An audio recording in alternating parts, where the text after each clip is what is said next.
தமிழக வெற்றிக் கழகத்தின் தலைவராக இருந்து தற்போது தமிழக முதல்வராக பொறுப்பேற்றுள்ள விஜய் பெண்கள் பாதுகாப்பிற்காக பல முக்கிய அறிவிப்புகளை வெளியிட்டுள்ளார். 2026 சட்டமன்ற தேர்தலில் வெற்றி பெற்று முதல்வராக பதவியேற்ற பிறகு அவர் கையெழுத்திட்ட முதல் சில கோப்புகளில் பெண்கள் பாதுகாப்பும் ஒன்றாகும். அவரது திட்டங்கள் மற்றும் அறிவிப்புகளின் விரிவான விவரங்கள் இதோ. 1. சிங்கப்பெண் சிறப்பு அதிரடிப்படை. பெண்கள் பாதுகாப்பை மேம்படுத்த சிங்கப்பெண் என்ற பெயரில் ஒரு சிறப்பு அதிரடிப்படை ஸ்பெஷல் டாஸ்க் ஃபோர்ஸ் அமைக்கப்படும் என்று அவர் அறிவித்துள்ளார். நோக்கம்: பெண்கள் மற்றும் குழந்தைகளுக்கு எதிரான குற்றங்களை தடுத்தல் மற்றும் பாதுகாப்பை உறுதி செய்தல். செயல்பாடு: பொது இடங்களில் சீருடை அணியாத பிளெயின் க்ளோத்ஸ் பெண் காவலர்கள் உடல் கேமராக்களுடன் பாதுகாப்பு பணியில் ஈடுபடுவர்.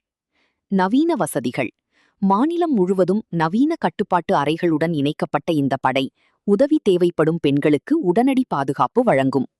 2. அஞ்சலை அம்மாள் விரைவு நீதிமன்றங்கள். பெண்களுக்கு எதிரான குற்றங்கள் தொடர்பான வழக்குகளை விரைவாக விசாரித்து தண்டனை பெற்றுத் தருவதற்காக அஞ்சலை அம்மாள் விரைவு நீதிமன்றங்கள் அஞ்சலை அம்மாள் ஃபாஸ்ட் ட்ராக் கோர்ட்ஸ் அமைக்கப்படும் என தெரிவித்துள்ளார். 3.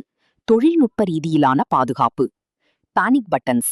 அரசு பேருந்துகள் மற்றும் ஷேர் ஆட்டோக்களில் ஸ்மார்ட் பானிக் பட்டன்கள் பொருத்தப்படும். இதை அழுத்தினால் 5 நிமிடங்களுக்குள் உதவி கிடைக்கும் வகையில் 24 மணி நேர கட்டுப்பாட்டு அறை செயல்படும்.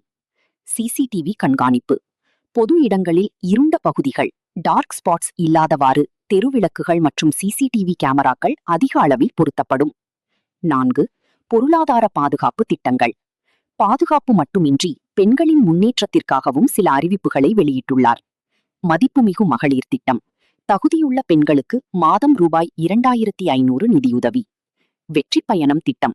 தமிழகம் முழுவதும் அரசு பேருந்துகளில் பெண்களுக்கு இலவச பயணம். அண்ணன் சீர் திட்டம். ஏழை பெண்களுக்கு திருமண உதவியாக 1 சவரன் தங்கம் மற்றும் பட்டுப்புடவை வழங்கும் திட்டம். இலவச நாப்கின். பள்ளிகள், கல்லூரிகள் மற்றும் ரேஷன் கடைகளில் இலவச சானிட்டரி நாப்கின்கள் வழங்கப்படும்.